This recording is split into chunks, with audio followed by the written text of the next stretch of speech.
Em nome do Pai, do Filho e do Espírito Santo. Amém. Queridos amados cristãos ortodoxos, graças a Deus, hoje estamos reunidos nesse domingo anterior à Natividade de nosso Senhor e Deus Salvador Jesus Cristo.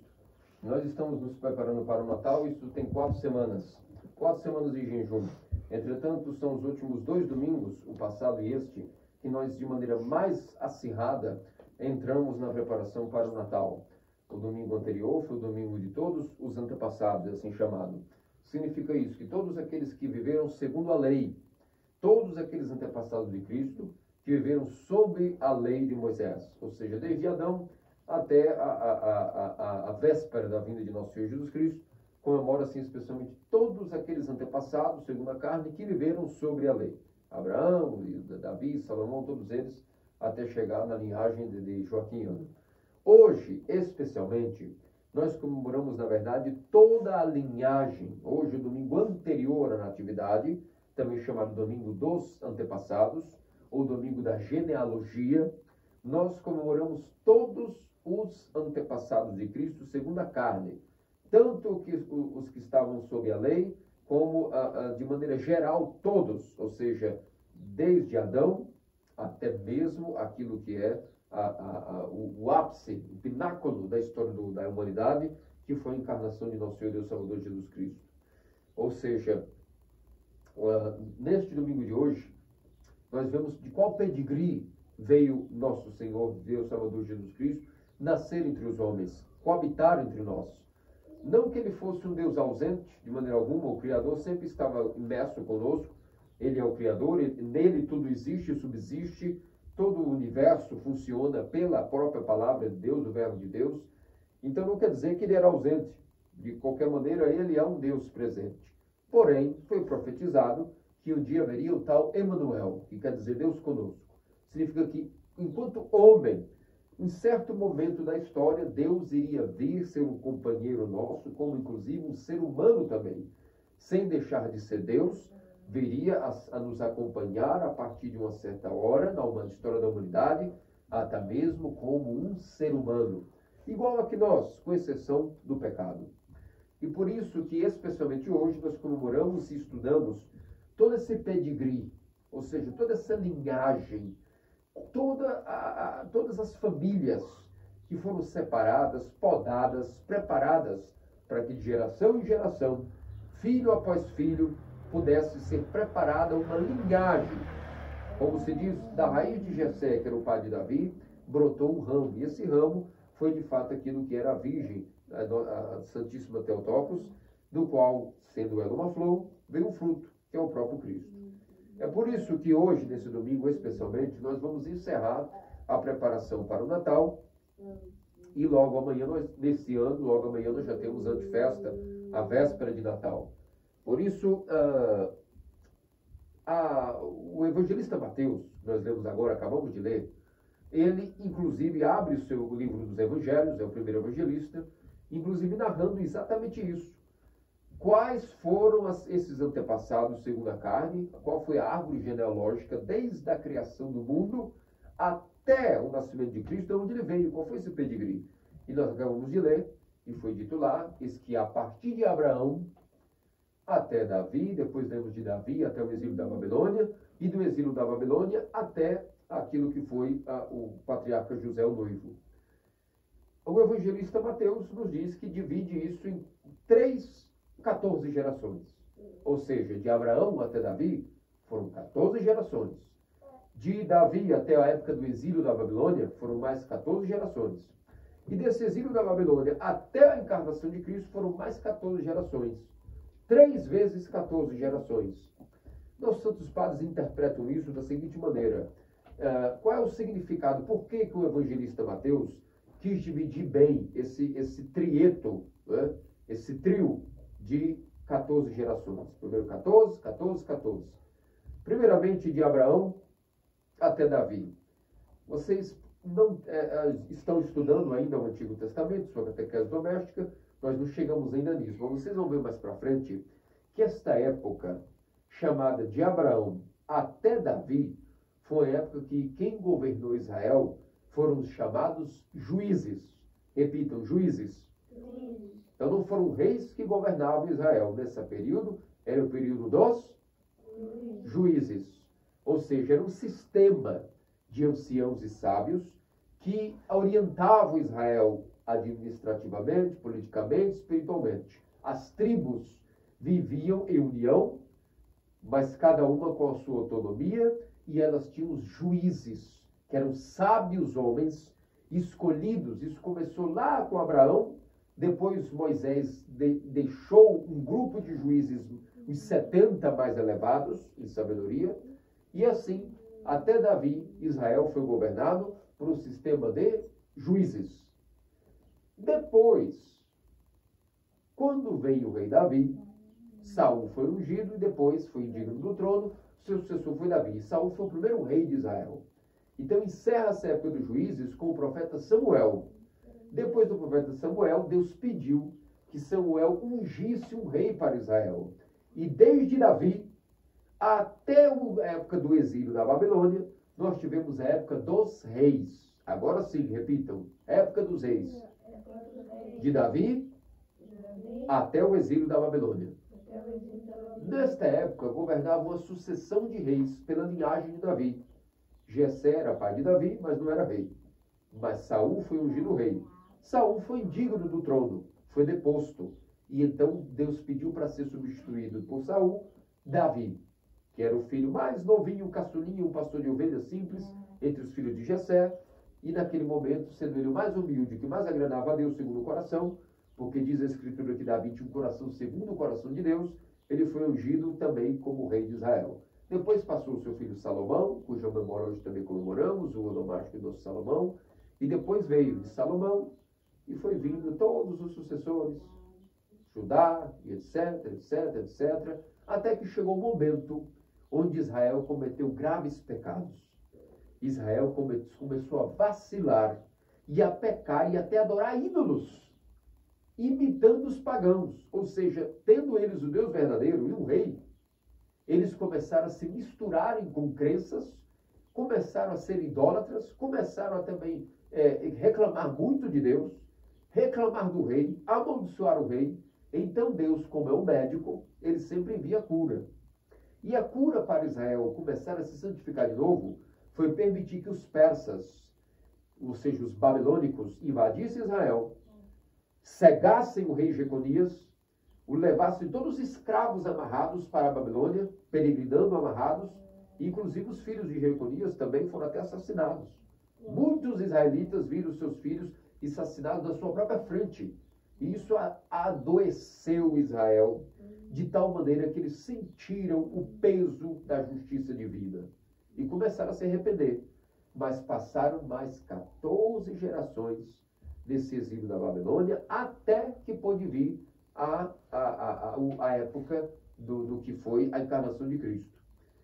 Quando eles chegam na Babilônia, acabou, não tinha mais rei, não tinha mais templo, não podiam mais ter sua religião de maneira aberta, um paganismo que era a religião, um politeísmo, muitos deuses eram adorados na Babilônia.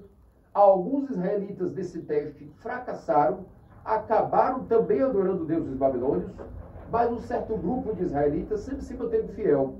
Entre eles, o que nós colocamos hoje, o santo profeta Daniel, os 3 jovens da fornalha, Ananias, Azarias e Misael, que foram jogados no fogo, mas eles por não adorarem o Deus babilônico, eles foram jogados na fornalha, mas mesmo assim, na hora, eles não negaram a Deus, preferiram morrer queimados do que negarem a Deus verdadeiro, e naquele momento, Ananias, Azarias e Misael, que eram 3 jovenzinhos, foram protegidos na fornalha por um anjo, e conforme acendia o fogo, eles bailavam e dançavam. E ninguém entendia como é que eles estavam bailando e dançando na fornalha. Mas é que um anjo veio e protegeu eles. Porque eles não negaram a Deus e Deus veio honrar eles e protegê-los. E eles deram uma maravilhosa oração, e nós já vamos falar sobre essa oração no final desse sermão. Outro exemplo de um grande homem nesse exílio da Babilônia foi o profeta Daniel, que também, ainda para adorar ídolos, foi obrigado, mas ele se recusou, foi jogado numa cova de leões, mas pelo poder de Deus os leões não devoraram. Ao contrário, ficaram mansos e acabavam ali como se fossem ovelhinhas diante dele. Então esse período do exílio da Babilônia até a época que Cristo encarnou Essa época é chamada como? Como é que chamada essa época? Essa época se chama nada mais nada menos que a época dos sacerdotes. Repitam. Então nós tivemos a época de quem? A época dos juízes. Depois tivemos a época dos reis. E por último tivemos a época agora dos sacerdotes. Como Israel na Babilônia não tinha mais rei, não tinha mais país, não tinha nação, não tinha nada. Então quem que assumiu a liderança do povo de Israel? Os sacerdotes, inclusive os sumos sacerdotes. Eles é que eram os líderes da nação judaica agora. Então nós tivemos essas três épocas, recapitulando. A primeira época é a época dos juízes. A segunda época é a época dos... E a última época é a época dos sacerdotes. 14 gerações governadas pelos juízes. 14 gerações governadas pelos reis. E 14 gerações governadas pelos sacerdotes. Por que o apóstolo, o evangelista Mateus, nos fez questão de dividir a linhagem de Jesus, de Abraão até a Virgem Maria, em 3 de 14, para nos mostrar o seguinte: nós vimos agora o que significou cada período desse, época dos juízes, época dos reis e época dos sacerdotes. Isso nos mostra, nos explica os nossos santos padres, para as explicações do sermão de hoje, que assim como Cristo mesmo era a única solução para o mundo, ele que veio a ser o verdadeiro juiz, o verdadeiro rei, o rei dos reis e o verdadeiro sacerdote. E mostrando que não importa o que Deus fizesse com Israel, não importa que tipo de governo, qual tipo de alternativa, nunca Israel conseguiria se arrepender, obter a cura, se não fosse pelo Salvador que iria encarnar. Os papistas e os protestantes têm a mania de dizer que Israel caiu porque eles pediram um rei e foi dado a eles um rei, e aí eles imitaram como que os pagãos o sistema de reinado. Isso não é uma interpretação correta. Não tem nada de maligno em um reinado. Tanto o sistema de juiz, o rei ou os sacerdotes, nenhum deles é mau em si mesmo.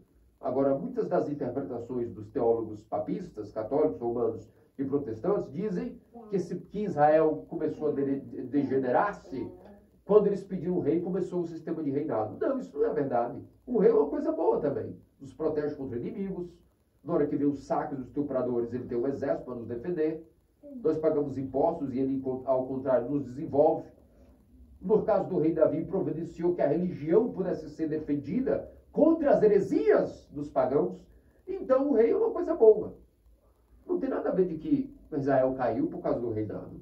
Israel caiu porque não só Israel, como todas as nações e pátrias do mundo, mesmo os pagãos, não importa que sistema de governo eles tivessem. Aqui no domingo de hoje nós aprendemos que não importa o que os pagãos tinham reis, alguns viviam em tribos como os turcos, como os berberes, como várias tribos nômades, como os vikings tinham sua hierarquia também monárquica, os japoneses também tinham suas dinastias, os indianos, os saxônicos, não importa se eram nômades, se eram regidos por druidas como os celtas, não importa que regime ocorresse na humanidade, não importa se juízes, ou reis, ou sacerdotes, nada podia curar o homem caído, nada daria arrependimento ao homem a não ser a graça de Deus, que viria caminhar junto conosco na figura de um Deus-homem, o que nós chamamos Theantropos,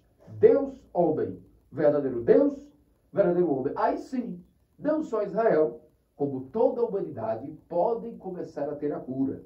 Essa é a explicação, porque o apóstolo Mateus dividiu tão bem explicadinho em 14 gerações, de Abraão até Davi, Davi até o exílio da Babilônia, e do exílio da Babilônia até a época da vida de Cristo. Então, agora vamos ver. Por que Cristo é o verdadeiro juiz?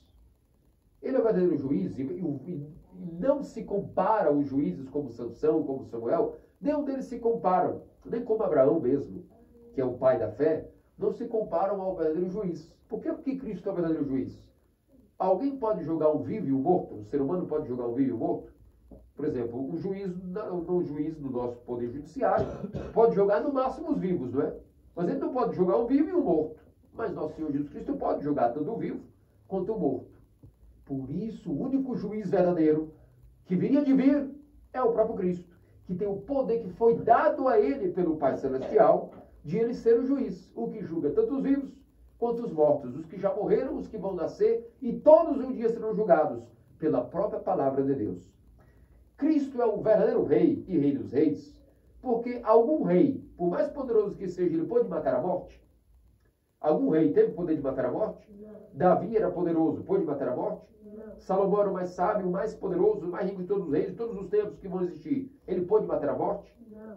Algum exército de algum rei, seja ele um viking ou um sultão, ele pôde alguma vez destruir a morte? Não. Mas o rei Jesus Cristo, esse conseguiu descer no Hades, explodir o Hades, destruir a morte e pisoteá-la. Ele é o rei dos reis. E por último, enquanto ao sacerdócio, o sacerdócio dos levitas era um sacerdócio apenas de um tipo de protótipo, um modelo. Não era um sacerdócio que pudesse oferecer nada a Deus que Deus gostasse. Os levitas ofereciam, às vezes, pombas, às vezes cordeiros, às vezes aves, às vezes bois. E Deus precisa de que oferecemos para ele um cordeiro? Sendo ele Deus, vai fazer diferença na vida de Deus, na vida de Deus um cordeiro? Uma pomba? Uma rã? Um bode? Vai fazer diferença? Deus é Deus, não é? Então o sacerdócio levítico tinha alguma eficácia para nos salvar, ou inclusive oferecer algo que Deus fosse digno de Deus. Como eu sou Deus, agora eu me agradei dessa oferenda. Algo do sacerdócio levítico fazia diferença na vida de Deus? Agradava a Deus em si? O incenso dos levitas, o sacrifício dos levitas? Não, era só uma obrigação que eles faziam como imagem do que seria o nosso sacerdócio, que é o sacerdócio de Cristo apostólico. Então, Cristo é o verdadeiro sacerdote, por quê?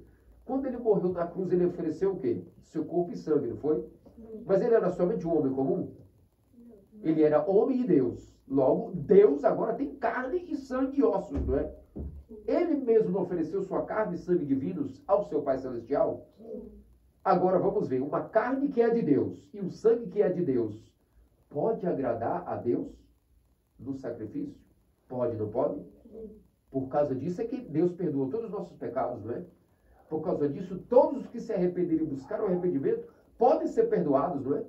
Porque Deus se fez homem, ganhou o corpo como um bebezinho, como nós cantamos no Tropário de hoje, como um bebezinho, cresceu, viveu como todo mundo, adoeceu, teve doença, teve gripe, teve suas enfermidades, só não pecou nunca, porque Deus não pode pecar, Deus é santíssimo, Deus é puríssimo, foi obediente até os seus pais. Aos 12 anos de idade, no templo, ficou entretido, ensinando a sabedoria aos escribas, mas quando a mãe chamou, onde é que você estava? Ele não disse, o que você está me procurando? Apenas disse, mulher, não sabias que eu devia estar aqui? Mas ele não foi rebelde para com ela, nem para com seu pai José.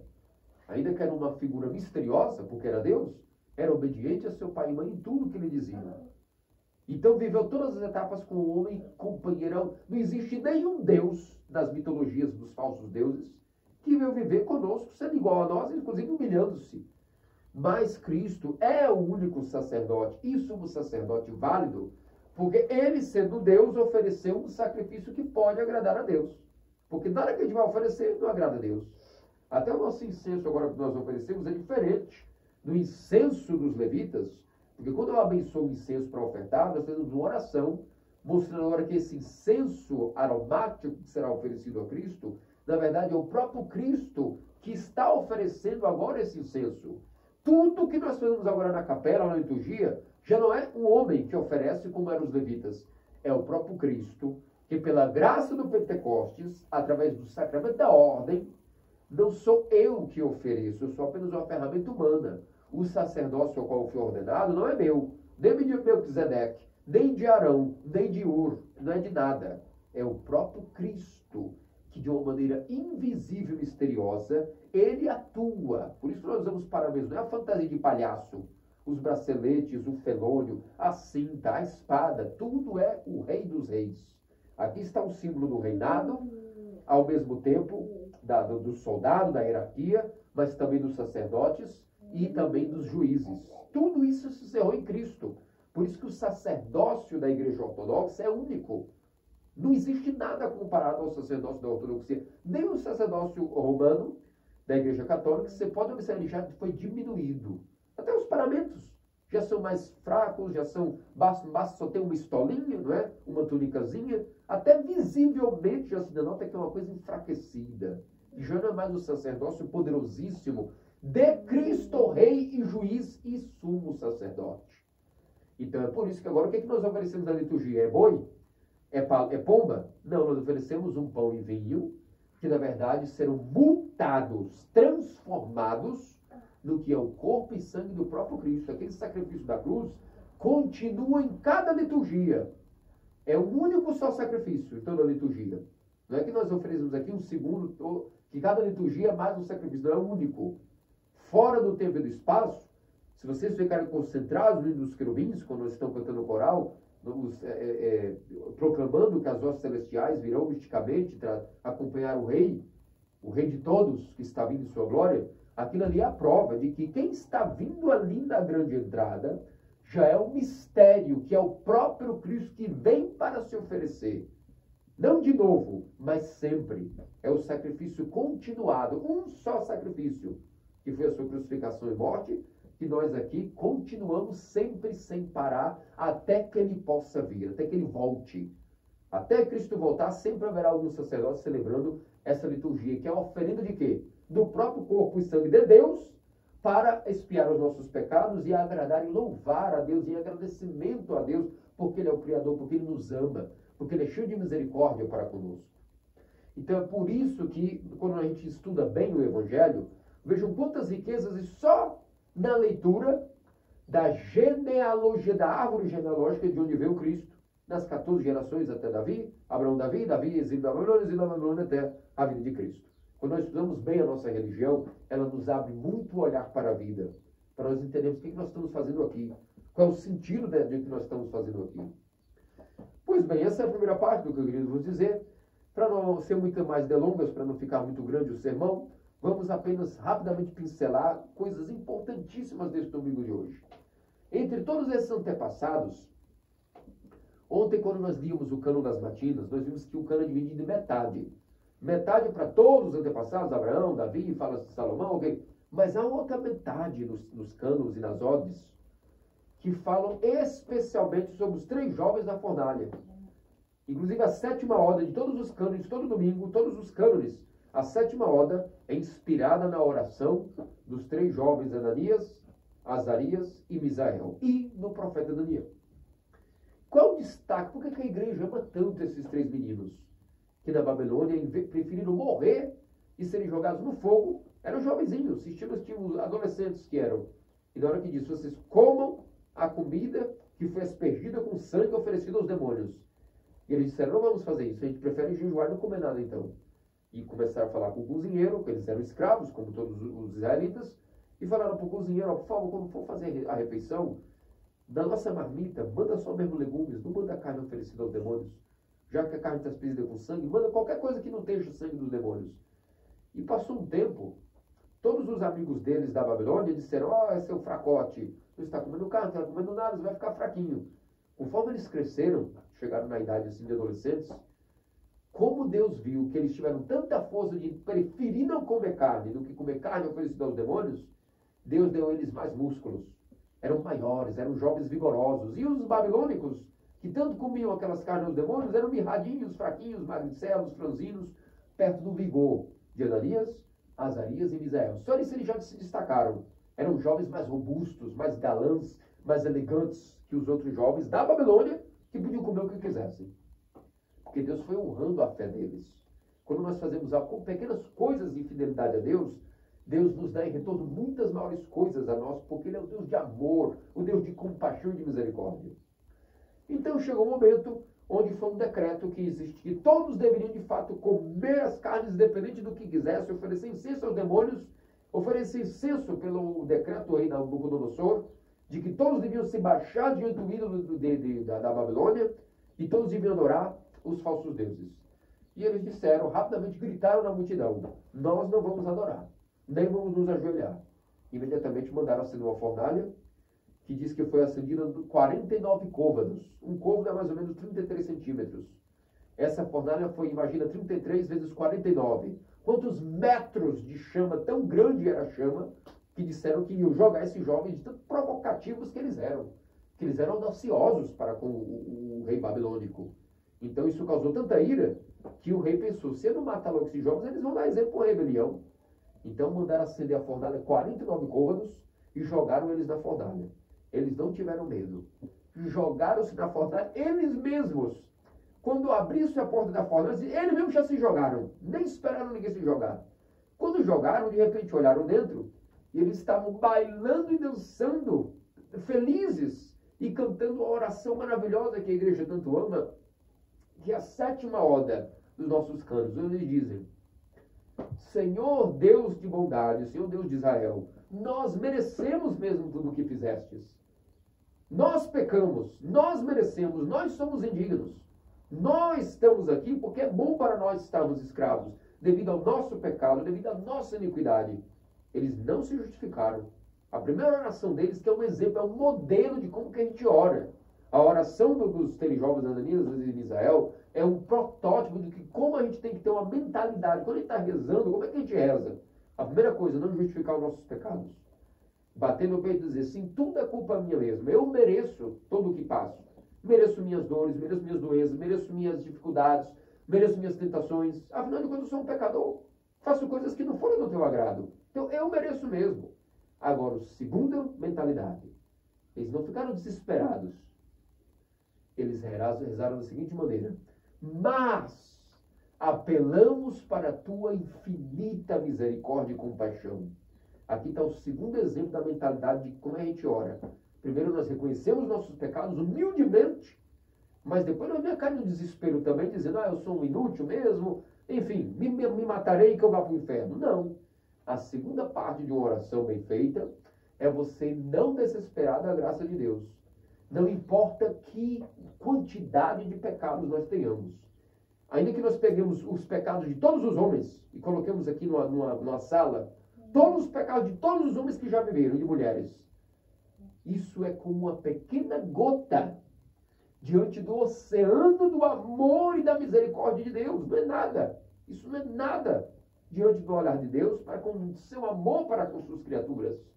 Ainda que nós peguemos todos os pecados de estupro, de assassinato, coisas bizarras, diante do oceano de amor de Deus, isso é uma pequena gotinha, como se fosse uma gotinha do pecado derramado no oceano da misericórdia e da compaixão do amor de Deus por nós.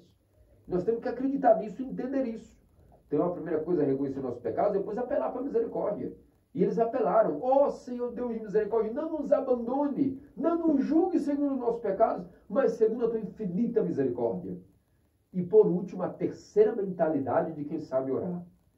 Eles disseram, mas essa misericórdia nos dê, não por causa de nós, que nós não merecemos essa misericórdia, mas por amor dos teus santos, por amor de Abraão, nosso pai, Isaac, teu servo, Israel, teu santo, por amor aos santos padres, por eles, pelas orações deles, pela santidade deles, porque eles te agradaram, por causa deles, tem piedade de nós, pecadores. Aqui está a terceira maneira correta de orar. Que nós, quando vamos pedir misericórdia, a gente não deve pensar que Deus vai olhar para nós com pena. Mas a gente já apela para quem? Para quem já é santo. Para quem já agradou a Deus. E por isso diz, tenha misericórdia de mim. Não porque eu mereço nada, mas eu vou apelar por amor dos teus santos. Esses que te agradaram, Abraão, Isaac, Jacó, todos esses, inclusive, que celebramos hoje na genealogia, todos eles, por causa deles, no amor desses que te agradaram, ora por mim. Tem misericórdia de mim. Então, nesse momento, o que vai acontecer? Um anjo vem nos orvalhar. Quando a gente ora assim, concentradamente, assim como aqueles jovens estavam protegidos, houve um anjo que colocou um orvalho, ou seja, como se fosse uma água invisível, começou a protegê-los, que era a própria graça de Deus. Quando eu digo água, não era água verdadeira, a graça de Deus protegia eles, que as chamas não tocavam eles. Então o rei olhou de longe e mandou, acenda mais fogo, mais fogo, mais fogo. E nada queimava eles. Eles saíram da fornalha intactos. E então todo Israel ficou envergonhado que 3 jovens tiveram mais coragem que todo o povo de Israel. E por isso a igreja louva e aclama Ananias, Azarias e Misael, que foram homens também capazes de entender como que se ora. Deixaram esse exemplo para a igreja. Reconhecer nossos pecados, mas não ficar desesperado também, é o fim. Não. Não importa que pecado você tenha cometido, a quantidade desse pecado. Apelastes para a misericórdia de Deus? Deus não vai demorar nem um segundo nem dois. Imediatamente Ele vem em seu socorro. E mais devemos clamar, não achando que nós merecemos algum socorro, mas apelando para os santos. A mesma coisa do profeta Daniel, quando também rezou, da mesma maneira, ele também não se achou digno de nada.